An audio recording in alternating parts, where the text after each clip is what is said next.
Hello, everyone. I am so thrilled to welcome my dear professor from Syracuse University, Gary Radke. Gary, thank you for saying yes to do this. You're more than welcome. And I have something to tell you all because you all know Paula. And when Paula first came into my class, she had come from Eastern Europe and she had had an excellent education, but she had grown up in a world where people were not allowed to ask a lot of questions, and they weren't allowed to be original, and they were discouraged. And I said to Paula, in my seminar, it's going to be easy. All you have to do is have an original idea. She looked at me terrified. How am I going to have an original idea? Well, as you know, anyone who knows Paula, everything you do now is original. And I'm so thrilled to be part of all your creativity. Thank you. Coming from you, that's such a wonderful compliment. And we'll be talking about doors today. And I feel we are on the threshold of a whole new year. And I feel everyone is so hopeful that this 2021 will bring us something wonderful. So I'm really glad we actually start the first interview I'm doing this year is with you. So it's a great honor, but also to talk about the doors and hopefully opening beautiful doors for all of us in 2021. Now, what I wanted to say, if you get any questions as we go along, please put them in the chat and we will get to them at the end. And Gary, I think we have done so many wonderful things in Florence together. And one of my probably most wonderful memories was in Santa Croce. We were standing on a tomb of Lorenzo Ghiberti and talking about him, his genius, and just how much he has done in Florence. And you told me how you were looking very carefully at his tax returns. And he gets to buy the burial spot in Santa Croce at the height of his career. He's just finished one set of doors. He's starting the next set. And you said how then, well, you say it. What did you discover? Tell you, yeah. I mean, what was so fascinating, Paula, I mean, trying to read somebody's personality from their tax returns is not that simple. But in Ghiberti's case, absolutely simple.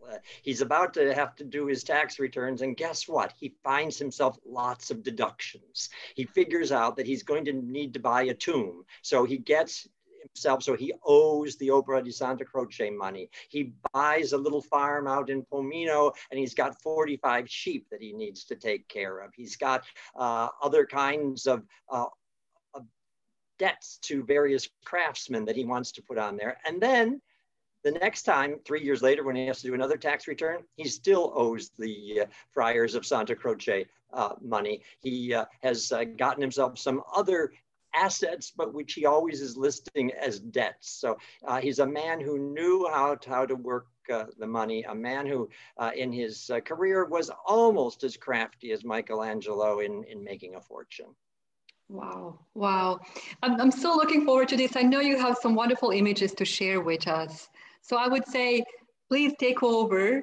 Sure, yeah, and let me share my screen and we will go through a variety of ways of thinking about the gates of paradise and Ghiberti's career as well. How does that look, Paula? It looks wonderful. Okay, as you can see, my topic today is going to be threefold, looking at these spectacular doors that were for centuries the main entrance from the cathedral to the Baptistery in Florence. Talk a little bit about the genius of Ghiberti and the way that he created those images and those doors. Then talk a lot about the restoration, because those doors don't survive centuries like that without having gone through a rough and tumble time here or there, as well as being really the recipients of extraordinary love and care in the last several decades as people have restored them.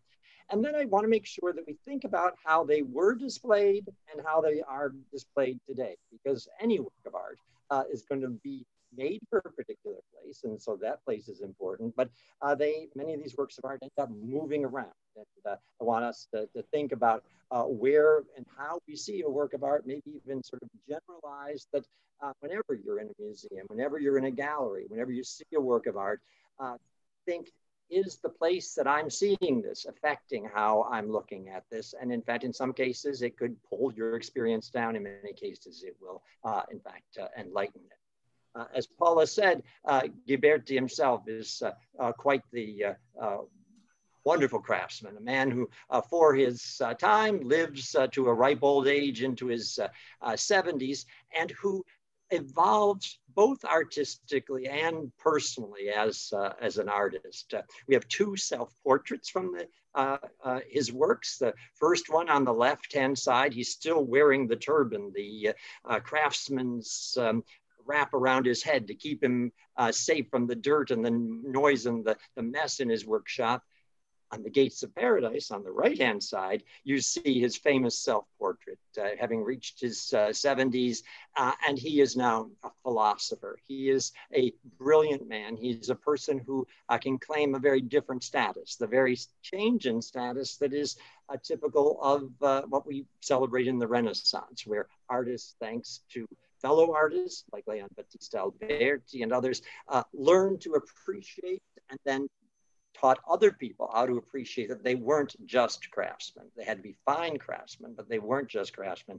They were also accomplished people.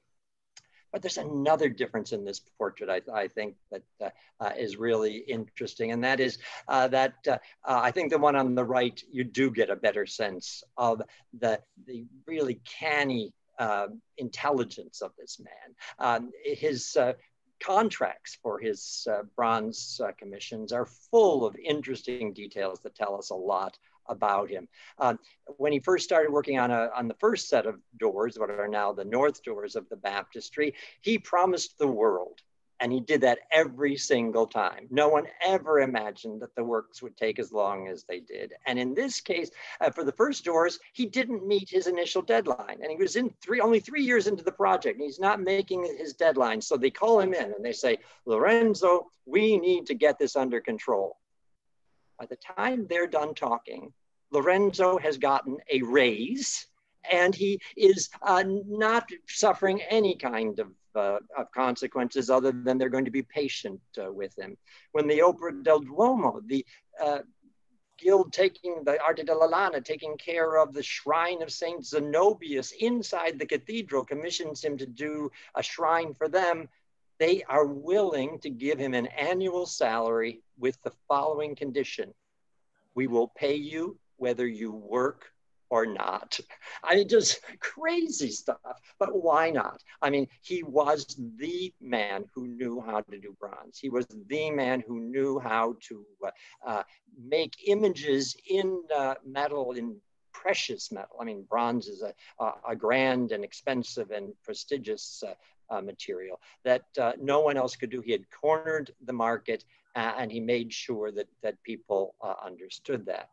Now, what we're going to look at today is just a tiny part of his career. Ghiberti, besides doing bronze, also provided design for stained glass windows, worked with painters, was a goldsmith by training. But it's the Gates of Paradise, these east doors of the Florence Baptistery that we're going to look at. They took Ghiberti 27 years to create. That is a long time, and it means that they cost the equivalent of at least $10 million in modern money.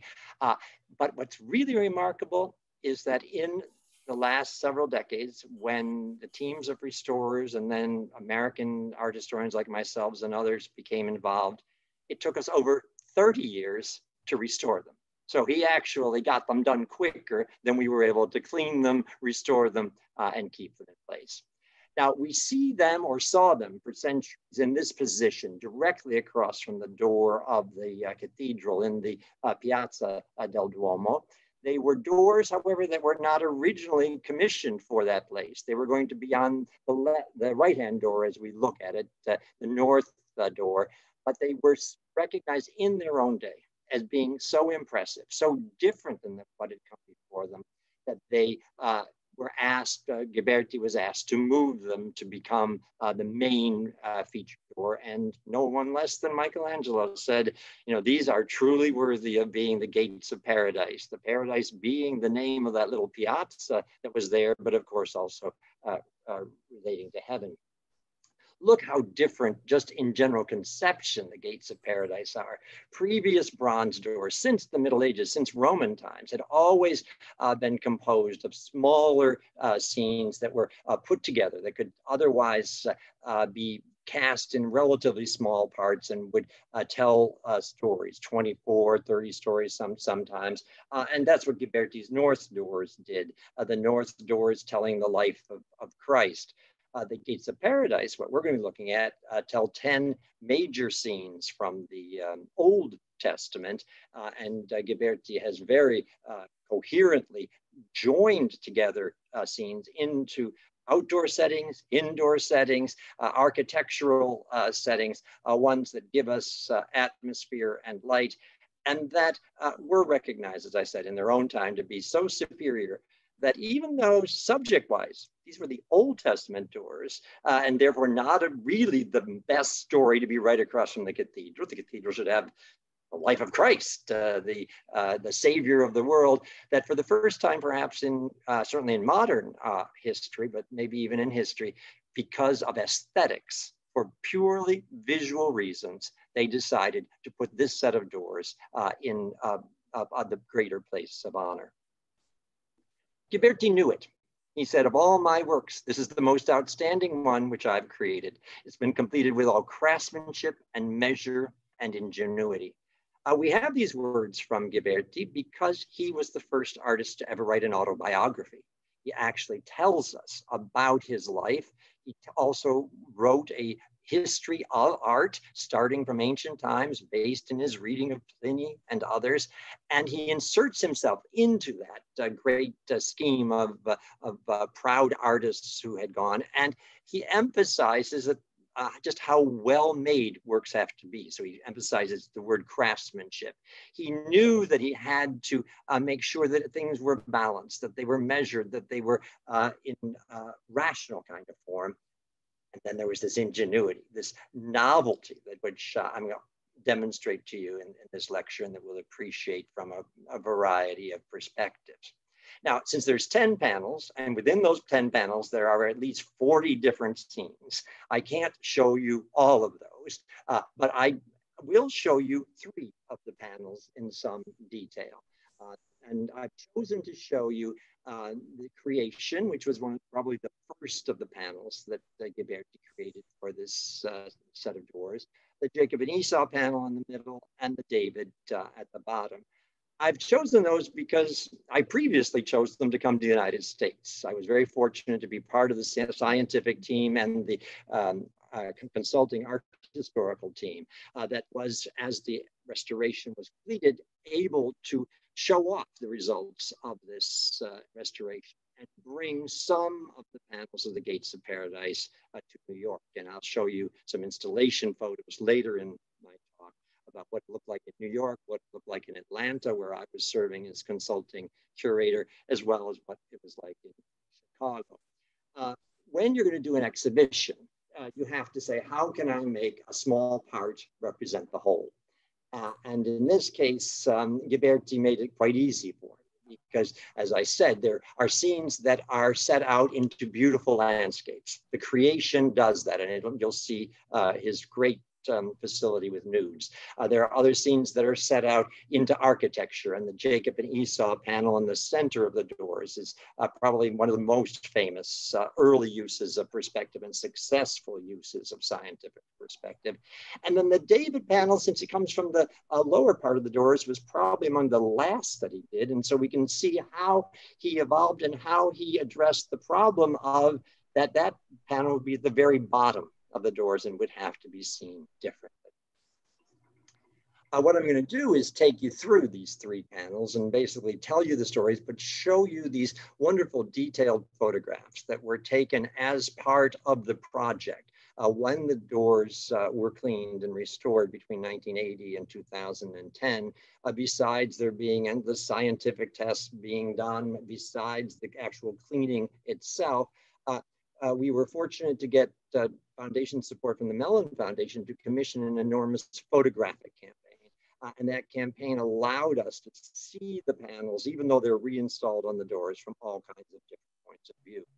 Now, creation, that is the Genesis story, in this case, begins at the bottom left of the panel. But Ghiberti is so interesting. He just, in the end, decides he's going to put his various scenes where they fit back best, both visually and significantly.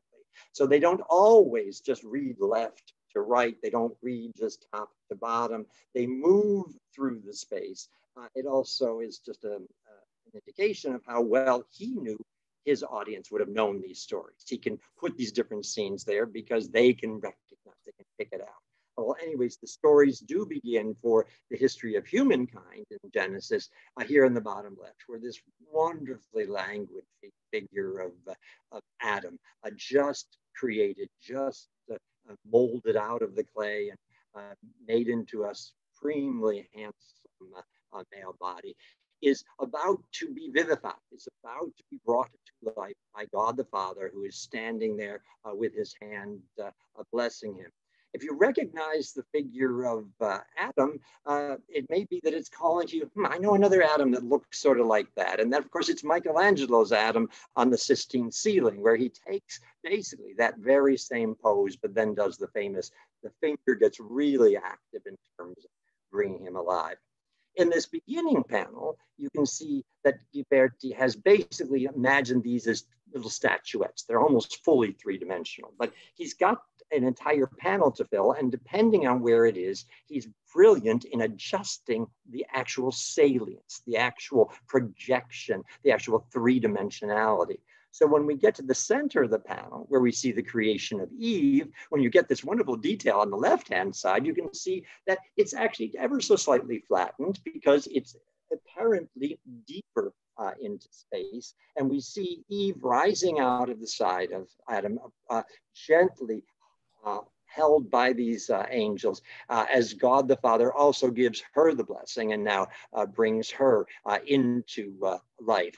That she's in the center of the panel is probably no accident, of course. The Virgin and Eve are always seen as the two primary important women in the biblical and the Christian witness. The church opposite the baptistry is dedicated to Saint Mary, the Virgin of the Flowers. Opposite here now is the beautiful figure of Eve. In the background, in the left-hand side, deep into the space, which is only a couple of inches thick, it's only maybe 3.5 inches thick, Ghiberti has made us imagine that these things are even further away by creating the scene of the temptation in the garden, of Eve reaching up to get an apple on that tree, and Adam standing there, not sure supposedly whether he's going to take it or not, while that serpent tempts both of them, her in particular, with its face. It is snuck into the background. It is nice that way, insofar as I think it indicates to us that Ghiberti is a bit of an optimist. He's not going to emphasize the fall, the terrible things that humans have being done, though sometimes in the biblical stories he has to do it. But from an artistic point of view, we now have a third kind of relief. Before we had almost fully three-dimensionals, then we had sort of half relief, and now we have relief that's bordering on just barely emerging from the surface. And that gets its ultimate expression at the very top of the relief, where this host of angels hovers through the sky. Now, how does Ghiberti do this? Well, first of all, we have to recall that bronze is basically an art that is made first out of wax and then cast into bronze. And so in wax, Ghiberti made wax models, which he used a carving tool, probably even his thumb, other things, to give this sense of atmosphere as those angels pop in and out of those clouds. Beautiful schiacciato relief that his contemporary Donatello had invented, and he has done as well. When it was all done, Ghiberti then made it even more brilliant by literally carving the detail. Once you cast a bronze, you then need to finish all the details. They don't always come out perfectly from the mold, and that effect is contributing here as well. finally, Ghiberti does have to admit they get kicked out of paradise. But look at that. Eve, she is standing tall and proud. She is beautiful, and she is again fully three-dimensional, because we come to the front of the relief. We almost seem to have worked all the way back and into deep space, even though, as I said, it's only 3 inches in actual depth. At the center of the reliefs are the doors, and further on in the development of Ghiberti's designs, it probably was about 15 years that he worked on the wax models, and then another 10 years or so to finish them and to cast them and to put the detail in. But let's say maybe about 7 or 8 years into the project, Ghiberti came through his program, if he's going through the Old Testament, on the story of Jacob and Esau. And he imagined a grand Roman-inspired building that would give him all the space that he needed in order to tell a very complicated and, I think, somewhat disturbing story about how one son, of course, steals the birthright from another. In this case, the story doesn't begin down in the lower left, as you would, but actually begins at the very top of the relief. Because according to the story in the Old Testament, it was Rebecca, the mother of Jacob and Esau, who at the early parts of her pregnancy received a message from God. And that's what's happening, a woman up on a terrace that said she was going to have twins, and that they would be fighting with one another, that they would be combatants, that they would be rivals. But in order to get the story going after the vision, Ghiberti takes us back down to the bottom left-hand corner, where she's actually given birth, laying in the bed in that deep space that you see in the detail on the left-hand side. And she is being brought gifts and other honorifics by other women of the community, as was common in the Renaissance. In this relief, if you look carefully as well, you can see that Ghiberti has even chased in, that is, he's carved in the lines of the pavers in the floor of the building, so that the perspective is working with those supposedly marble or stone pavements to just move us into and convince us that we're in the actual space. Here's where the central part of the story is, though, the real heart of the meeting. It's actually located in the middle ground. It's underneath the first arch of that large building. Although it's not easy to make out, it is clear if you know the story. And that is that there is Esau on the right, who has come in from hunting and he is famished. And his brother Jacob, who stays at home and doesn't worry about such things, but who had made a little broth, said, well, Esau, if you want something to eat, give me your birthright. Esau said, sure, I'll give you my birthright. I'll give you my entire life. I'm starving. But that is the crucial moment that's going to change the whole history of both these men and, of course, the history of Israel. The story continues that Esau, much later in the narrative, goes out hunting, and we see him, Ghiberti, giving him an actual distant view up the hill. And while Esau is away, Jacob and his mother conspire.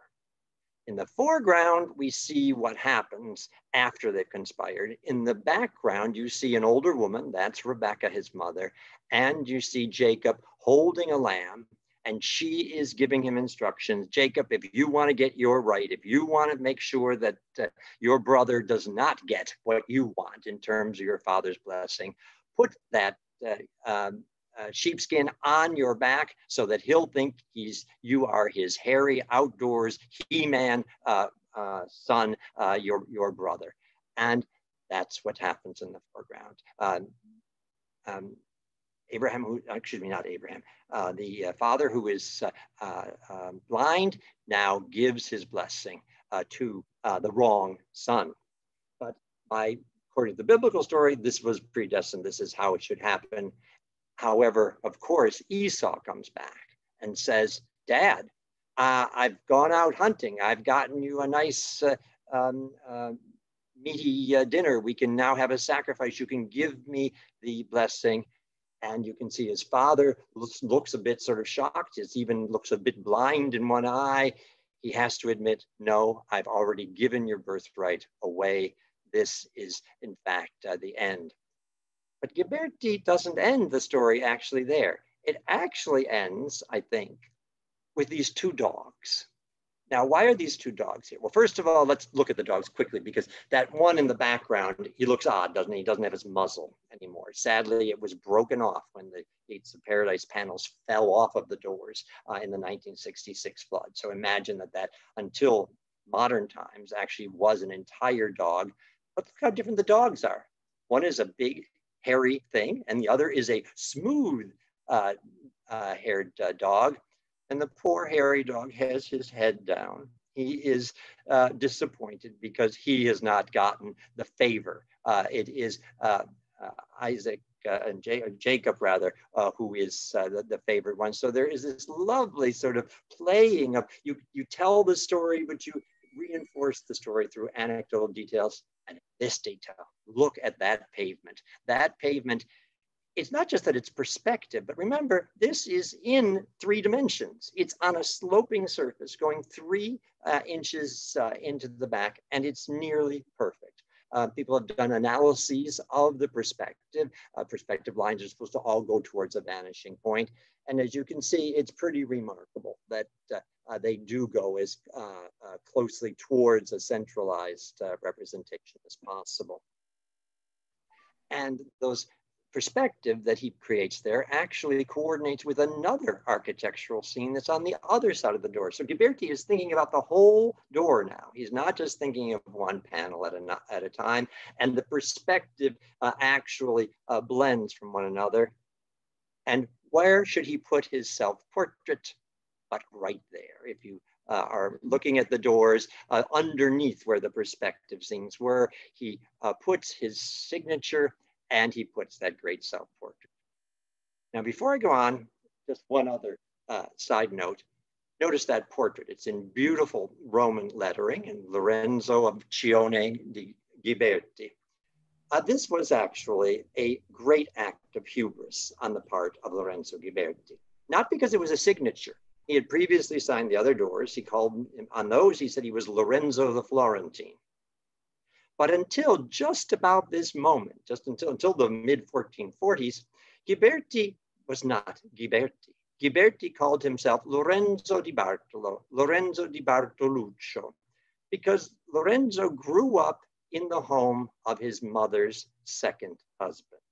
And his mother's second husband was Bartolo or Bartoluccio, and he was a goldsmith, and Lorenzo Ghiberti was able, not yet called Ghiberti, was able to enter the guild, be a successful craftsman because his stepfather taught him how to do it. But Ghiberti had gotten in trouble with the law because he had served as on the chief council of the city, and some people started digging around, and they found out that, wait a minute, his paternity doesn't sound right. He says he's born around 1478, but his mother's not really living with Bartolo until a little bit later. Ghiberti has to make a decision. Am I going to claim that I am legitimate, or am I going to claim that I'm the son of Bartolo? And he decides to claim he's legitimate. He's actually the son of his mother's first husband, who also happens to actually have higher social status than his stepfather. And so he gets it both ways. He gains status by claiming this, but he has to pay a fine because he's enrolled in the guild, supposedly as the son of another man. And so that was illegal. So they're going to fine him 500 florins. That's an enormous amount. He talks them down to 50.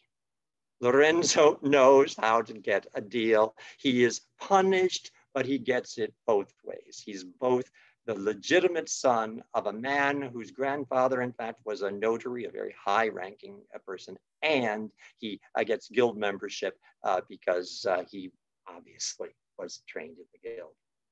The last of the 3 panels I'm going to show you, and then we'll talk about other aspects, is the David panel. It's one that you might think, well, gee, this is restored. Why? That doesn't look restored. There are dirty heads. There are black and dark features on the mountains and the hills in the background? Well, that's because restoration in this case was returning the works to the state as they had been preserved. They did not want to put new gilding on them. They wanted to use the gilding that was Ghiberti's. And in this case, we have lots of wear, because look where those door panel is. It's the bottom of the doors. You know why that there's so much wear? People climbed on the doors. People put their foot on the doors to be able to look up and see the other panels more clearly. And Ghiberti knew that was going to be the case. So he made the relief almost uniformly much flatter throughout the entire thing. It's a practical reason, but he also was the master of this. And in the David panel, we have this figure of David having killed Goliath and cutting off his head. We have magnificent figures on the side who are blending one into the other. We have landscape, we have cities, we have figures. It is a tour de force of representational illusionism in the incredibly difficult and what would seem recalcitrant material of bronze. So that's sort of highlights of what Ghiberti accomplished here. Now let's see what happened. Over the centuries, of course, the doors got dirty. Of course, they got damaged. But the worst damage, perhaps, that we know of happened on November 4th in 1966, when the floodwaters filled with heating oil, filled with gasoline, filled with other kinds of things, swept through Santa Croce, swept through all of downtown Florence, including the Piazza del Duomo, and literally knocked 5 of the panels off of the doors. The doors shook so much, but they were kept in place because there was a gate in front of them. It was obvious that these doors would need to be restored. They'd already been cleaned once after World War II, but this was going to be really the moment to truly understand how to make them last for us into future centuries. The problem was that over the centuries, the bronze doors, which had a layer of mercury gilding on them, had turned green, had turned black, even purposefully, when in the 18th century, people decided that who wants to see all that gaudy gold? That's really just, that's nouveau riche, that's really déclassé. And they had varnished with dark. But the entire situation got much worse in modern times when, in fact, as you can see in a little detail, the gold began to bubble. It began to, in fact, have damage being made from inside the reliefs. What was happening was that we have copper inside the bronze. On the bottom here, bronze is a alloy of copper and tin. And Ghiberti had made an excellent alloy. He had gilded it with the mercury and gold. But over the centuries, moisture had entered behind the gold, and modern pollutants, coal as well, and other things had gotten there and created what our scientists call as a dielectric surface, an actual surface that was alive and creating sparks and creating, or at least in a miniature way, things that were pushing the gilding off of the surface and damaging the bronze itself, because it naturally was releasing copper. Initially, there was a wonderful scheme that was found to be able to clean the panels. They were just dusted off, and then they were put into baths of deionized water along with something called Rochelle salts. And these Rochelle salts, spectacular. They, as you can see, after about 12 hours in these baths, all the green, all of the accumulations just miraculously came off. The problem was you had to immerse the panels in liquid, and not all of the door could be taken apart. Much of it, in fact, was securely in place because Ghiberti had custom fit every segment of the doors into place, and this could not continue. It also, there was the challenge of how are we going to keep these things from further degradation? I'll talk to that in a moment. Poultices were tried out where they put Rochelle salts onto the reliefs and the reliefs that couldn't be taken apart. And that was pretty successful. So they didn't necessarily have to immerse the works into the Rochelle salts, but the process itself was extraordinarily time consuming. Here I have a stop action video that is showing you, actually now it's moving pretty well, how the restoration had to go forward. It had to be done basically the way that a dental hygienist cleans your teeth. Picky, picky, picky on tiny surfaces. It was also, in the end, slightly abrasive, of course, because this is there we are looking through the lens of the restorer herself, who is picking away the incrustations and trying to get most of those off.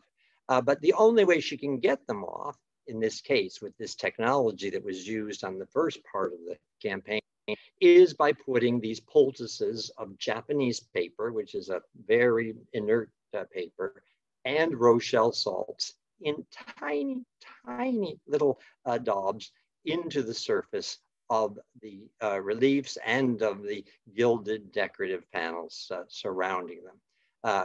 You'll see that how long this is taking for a detail that is probably a ½ inch in size. It is effective. You can see that the poultices is now beginning to take the green. They're turning green because it's getting the copper off of the gilding. It's getting it off of the surface. And she can now go in and she can take her little tool, her toothpick basically is what it is, and take that poultice off. And along with it goes the materials that had been on the surface, some of which, most of which were these the copper that had come out of the bronze, other parts of which were actually pollutants and other things that had gotten on the doors.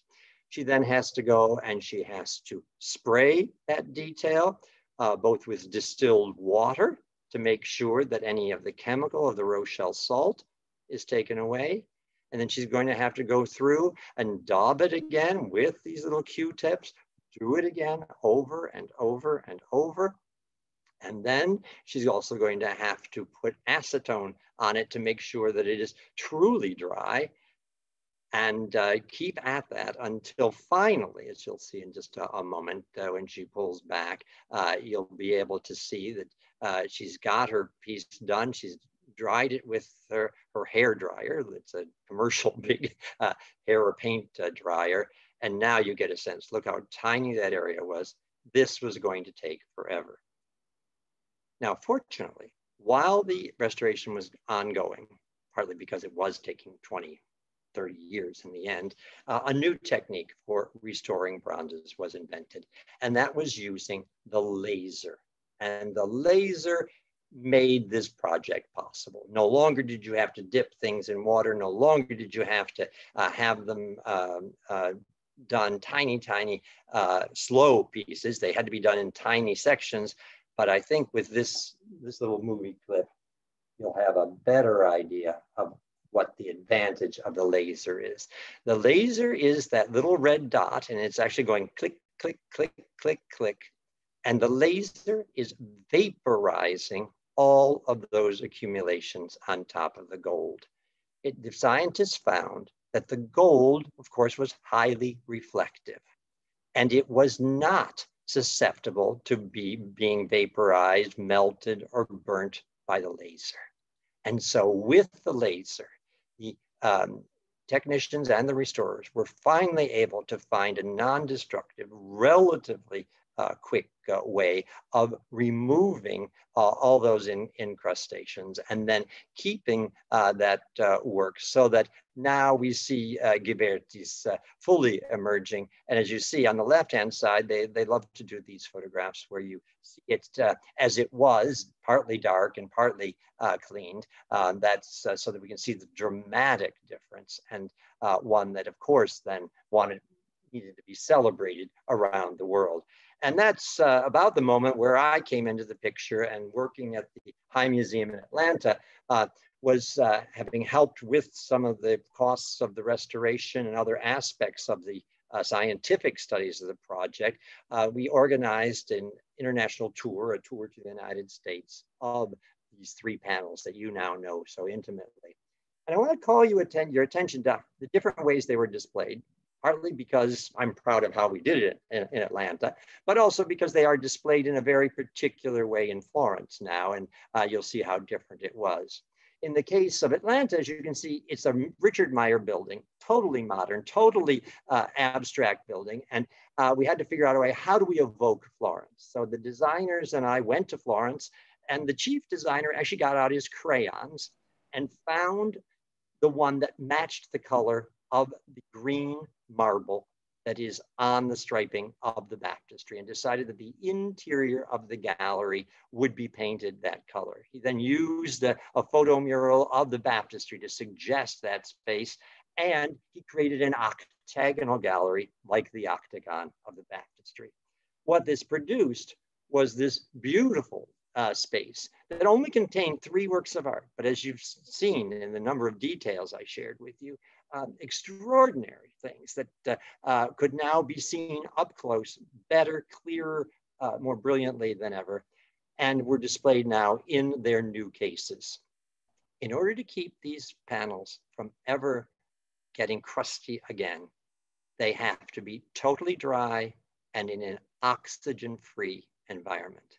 So these are actually in nitrogen cases, and the nitrogen cases are, the nitrogen is flowing from the base of that case. And now it's been 10 years fully, and it has arrested and solved the problem of the migrating salts and the migrating problems that we previously had. When you go to an exhibition, I hope you regularly enjoy seeing timelines, and you see other kinds of materials that are trying to tell you what's going on. Don't be completely distracted by them. It's the work of art you're there to see, but indeed it makes a difference putting it into the context, a little bit of which I showed here. Without speaking out of, well, I'm going to speak out of turn, I suppose, in a certain way. I do have a negative example of how to show the gates of paradise. It was well-intentioned. At the Art Institute of Chicago, they have this wonderful neoclassical building. They did a full photo mural of the doors at the entrance of the gallery where it's going to be displayed. Isn't this going to be great? Well, problem is their designer did not design the timeline. I mean, they just put pictures in reverse chronological order. So you read it from right to left instead of left to right. And then they put them in this green gallery that is just so numbing in terms of its form. It was put there for very good reason. The Art Institute of Chicago has a wonderful collection of paintings with gold backgrounds from the same period as the Gates of Paradise. So the intellectual project was sound, but the visuals really drained much of the power of the works from them. So when they went to reinstall them in Chicago, not in Chicago, in Florence, of course, they had to figure out how can we make it both brilliant in terms of historical context and brilliant visually. They built on what had been seen as well in New York. In New York, because the Metropolitan Museum has such a grand space and actually has a Renaissance patio from a 16th century Spanish palazzo, they were able to put this exhibition together in such a way that you felt like you were really in the Renaissance. And finally, it is, of course, in Florence, however, where they are most brilliantly displayed. Timothy Verdon, the director of the Cathedral Museum, and the Florentine architects came up with a scheme of actually installing inside the museum all 3 sets of bronze doors from the baptistry, the Gates of Paradise in the center with the sculptures that had been placed above them, in a very modern setting, but a setting that evokes the baptistry and that also seeks to create or at least imagine the original baptistry piazza, the original space from which they come, so that although you know you're in a modern space, although you know you're not seeing the Duomo, you are in a sense as close to being there as you could, and still keep these works fresh, brilliant, absolutely worthy of admiration. Perhaps the best, or at least not the best in terms of intention, but best in terms of visual splendor because of the lighting that was able to be displayed there as well.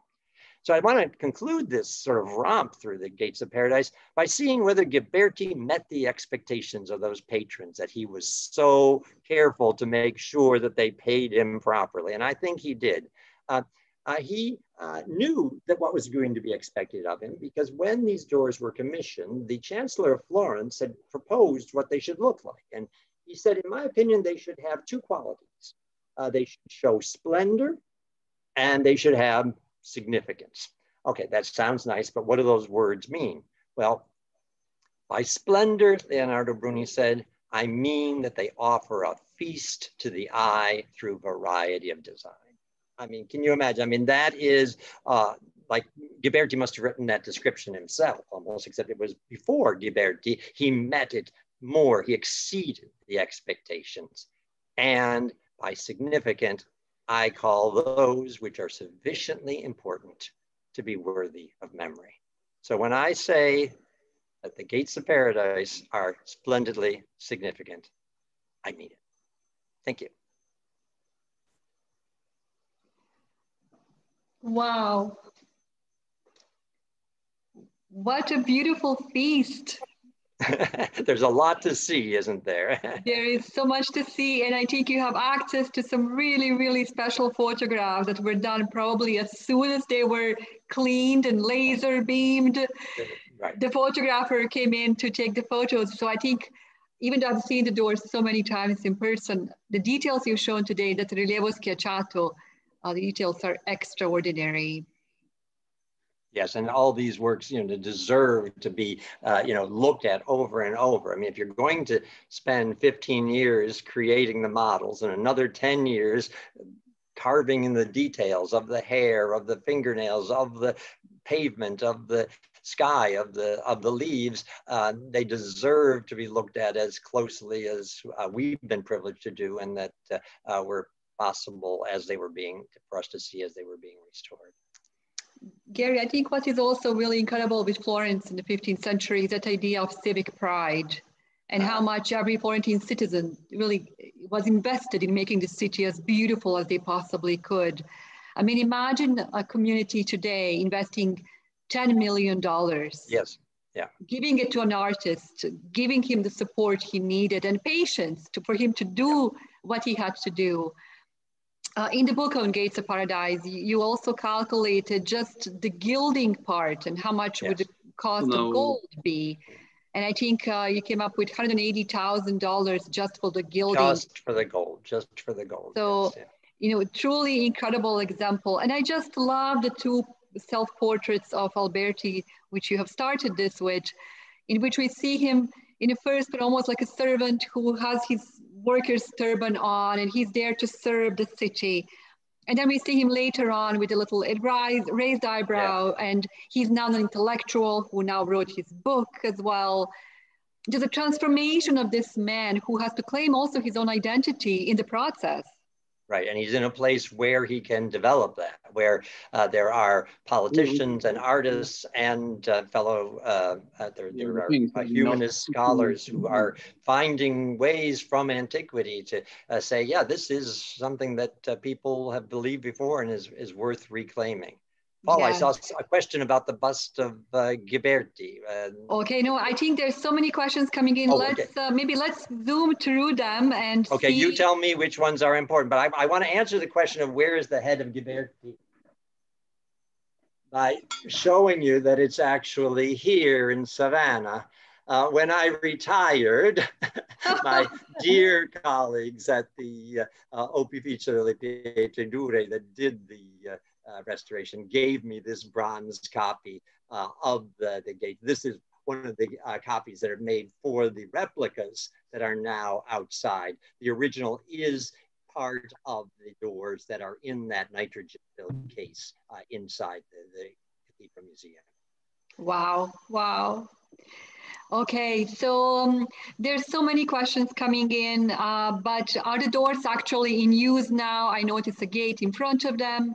So that is just a copy. No, but that's a very good question, though. The doors were used, Ghiberti's original doors, up until they were removed in 1990 on Easter Sunday in particular, but other major religious feasts, they were actually opened. They're on very good hinges, and the hinges allow the doors to open into the baptistery, and the copies now are equally opened, but the originals are forever now stationary inside their cases in the museum.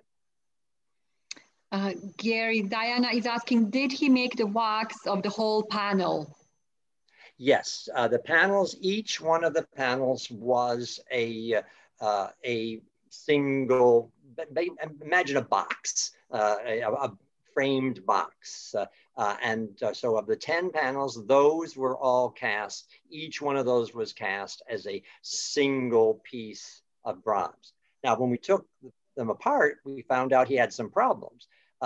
Once he cast some of them, sometimes there were flaws. On the back of the panels, you can see that he had to saw out portions and insert a new little piece of bronze here. On the front, sometimes it was not perfectly regular, and so he inserted little pieces of bronze just to get that surface the way he wanted. But the 10 panels were each cast with all of the scenes that were in that story in one piece. The framing, on the other hand, is dozens and dozens of separate pieces that were then custom fit in, so well fit in fact, that it was impossible to remove them for a restoration. And they were so grateful to have found that technology to be able to restore them in place. Wow. The question, you mentioned that sometimes the artist finished or put the last touches in the bronzes after the casting. What tools or technique did they use to accomplish the additional detail? Okay, it was, Ghiberti had his own tools that are basically files. So you metal files, if it was something that cast that was not very well detailed. And then he had chisels. Steel, iron chisels that were custom made. Each artist, in fact, had their own tools. Some of these tools were common to a variety of artists. In fact, there's a very curious story about the use of tools on the Gates of Paradise, besides the legitimate use of the chisels and of the files, and then of basically a version of sandpaper, of rough sand and other things needed. When the doors were taken apart and they were cleaned, the backs were cleaned for the very first time, they found that some artists had brought in some dyes, some punches that they were trying out on the bronze, on the back of the bronze. See whether this coin with an image of John the Baptist, how would that look here or there? So you can also bronze initially when it's cast, you can also hammer detail into it. The question now is also about the shipping of the panels to the US in 2007 and how were they packed and were you involved? But I would also add to this, how challenging was it to secure this loan? This was the first time and only time they left the Italian ground, correct? Oh, I don't know. It was easy to secure the loan once it was secured. You make friends. I mean, I do think that, I mean, what's interesting when you go to an exhibition, always ask yourself, yeah, how did these people get these things here? It's because of an extraordinary camaraderie among experts, curators, and art historians and restorers. This is not something that happened simply because Gary Radke showed up one day and said, could you ship these to Atlanta tomorrow? It was an investment of a decade and of a career, having worked in Florence, having become well-known and respected and wanting to do something reasonable. In Atlanta, we were also able to, we started the project because we believed it was important for there to be a contribution towards the restoration. And so the museums that showed these works of art had each given a certain amount of money towards the expenses of the restoration. And they were substantial over the course of 30 years. In fact, after 25 years, the Italian government said no more. We will not pay for any more restoration, even though we know you need to do it. And that's also why this was able to happen, is that I happened to be there at the right moment talking with my friends, and we said, well, we can help you with some of those expenses. And then the extraordinary group, the Friends of Florence, whose president, Simonetta Brandolini, you're going to be talking to next time, they made a major commitment, over $250,000 towards the restoration as well. But the shipping, I had nothing to do with, thank God. Every time we do one of these exhibitions, it's just terrifying. But they were separately shipped. They were flown in this case. Shippers of art have two different attitudes about shipping. I won't tell you what the Opera del Duomo's was, because each institution wants to keep its own shipping practices secret. But there were two ways to do it. One was to ship all of them in one plane, which sounds terrifying. What if that plane goes down? Yes. The other, of course, is to ship it in 3 different shipments. But you have thrice the danger of something happening. So there are always decisions made. And the cases were big wooden crates that had big containers of nitrogen, and they were flown to the United States. And then to some of the venues, they were flown. Other cases, they were taken by art transport overland between Atlanta and other places. Incredible. A side note, when I was helping to take some of the works at the Getty, one of the Uffizi directors was with me, and just a year before this particular trip, they took Leonardo's Annunciation to Japan. Yes. And he told me how, when they actually told the pilot that he had Leonardo on his plane, the pilot just freaked out. Better not to know this at all. It's going to be incredible. There's a comment. And in fact, normally these works of art are shipped on commercial airlines. They are not. Yes. You just don't want to call attention to them. They are shipped along with your luggage and your trinkets that you're bringing back from Italy. Yeah, exactly. I had a chance to accompany 2 panels, and you get to see just what is transported, because I had to go in the cargo of the airplane to actually see the panels placed in there securely. Ellen is saying, I saw the doors the summer of 1966. Gary, what you showed us at the restoration was extraordinary. And just the confidence of Ghiberti when he says, my doors will last 1,000 years. Yes, yeah. He just didn't think about the flood coming in. No, but it is interesting too, though, is that I didn't have time to talk about, but there was a prior modern restoration right after World War II. It was decided after the doors had been taken down for safety, and they cleaned the doors then with caustic soda, and it did a beautiful job. All of a sudden, everything was gold, and people in the early 60s appreciated the doors. But modern pollution and this problem of that dielectric surface, they looked worse after by 1966 than they had even in 1948. Yes, incredible. Were there ever any health side effects working with the mercury? Oh, yes, yeah. We no longer, it is banned internationally. It is banned to use mercury gilding.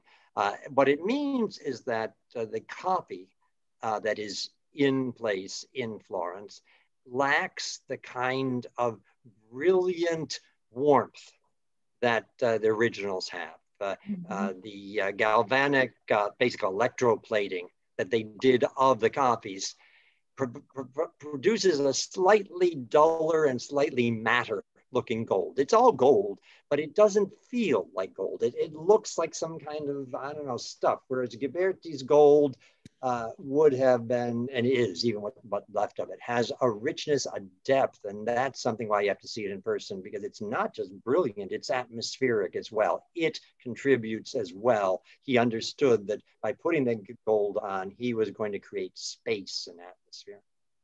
Wow. And this actually ties up with the question, how was gold applied to the bronze? Okay, in the original, it was the gold was suspended. It was ground up and suspended in mercury. That was then painted onto the surface of the bronze, and then it was put into an oven, into a kiln, and the mercury was burnt off. But it was highly toxic, and probably the workers who did it suffered from consequences. I'm seeing other comments, so many compliments coming from everyone. What I will do is I will share this chat with you so you can read this when you have a moment. But there is a question here. Jamie is asking, who was responsible for making the replica of the doors and how was that accomplished? Okay, the replica of the door is interesting. There's only 3 plaster casts that have been ever made of the Gates of Paradise. There was one plaster cast that was taken in the 18th century, in the 1770s. The German artist Raphael Mengs thought that a cast should be made so that the students at the academia in Florence and elsewhere could study the doors up close. Second cast was taken in 1865 by the Victoria and Albert. It wasn't called the Victoria and Albert then, but it was the British got permission with their imperial wealth and power to make a plaster cast. And almost every other replica until the 1960s came from that plaster cast. So it was plaster after plaster. The third plaster cast was made right after World War II, and that's the one from which the current copies are made. All of the copies were taken from dirty doors. So no copy, no plaster cast, no bronze is ever going to have the accuracy or the detail that the originals have. And I'm glad for that. We shouldn't have the replicas confused with the original, but also for the health of the bronze. Not putting plaster on recently cleaned gilding and bronzing was a good call. It kept the doors safe. And in fact, when they did the cast after World War II, it actually helped initially to get some of the incrustations off. Wow. There's another question, which is, I think you would love this. Thank you, Gary. Carlo Pedretti is smiling and saying bravo. Yes. Oh, that's wonderful. Carlo and I have lots of just joy in enjoying Italian Renaissance art. And when I did work on Leonardo as well, just so appreciated his brilliance, his ability to look at documents. I've done a lot less than that. Yes. Gary, thank you so much for your time. There is so many more questions. Can we maybe take one more? Sure. Okay, I don't know, I feel so bad to take some out, but maybe this one by Lisa. Can you address the relationship between Brunelleschi and Ghiberti? That's a whole different talk, I feel. Yeah, that is a whole different talk, but it's a more complicated relationship than is usually said. I mean, there's this nice popular book that I actually recommend that's called The Feud That Sparked the Renaissance. And it, like most talks about the relationship between Brunelleschi and Ghiberti, just claimed that they were constantly battling with one another. They were constantly fighting. And indeed, they had more than their few moments. But Ghiberti was a master collaborator, and Ghiberti actually worked with Brunelleschi on the design and the construction of the cathedral. It was Brunelleschi's genius that figured out how to build the dome, but the two men actually worked together on that project. And Ghiberti, was very indebted to Brunelleschi for his having invented perspective, which allowed him to have that space. And even in the Gates of Paradise, there's some figures where I'm pretty convinced he looked at at Brunelleschi's art as well and said, that was a good idea. I'll try this one this time. But what is interesting is just a kind of final word about what kind of person Ghiberti was. When Brunelleschi, his great rival and competitor, finished building the Dome of Florence Cathedral, he had yet to design the cupola, the little lantern that goes on the top. And as was common practice, the Opera del Duomo initiated a competition. Ghiberti gave a model for that lantern, as did Brunelleschi, as did others. And when the competition was all over, the Opera del Duomo said, Brunelleschi, calm down. Don't be so angry. Use the good ideas that you see in the designs that were provided by some of the other artists as well. So Ghiberti may actually have helped Brunelleschi, or at least given some ideas to Brunelleschi for the lantern. But Ghiberti had the upper hand, because when it came time to commission the Gates of Paradise, there should have been a competition, but there was none. Ghiberti was the only man who knew how to make those kinds of doors with that kind of technology, with that kind of smooth talk. And he's one of the few Renaissance artists I know who was able to do a major public commission without having to have a public competition. Cool guy. Very cool. I'm so glad we get to start this year talking about Ghiberti. May his ingenio be with us. Thank you, and with all of us. Yeah. Lovely seeing so many of you. It was great. Thank you, Paola. Thank you, Gary. It was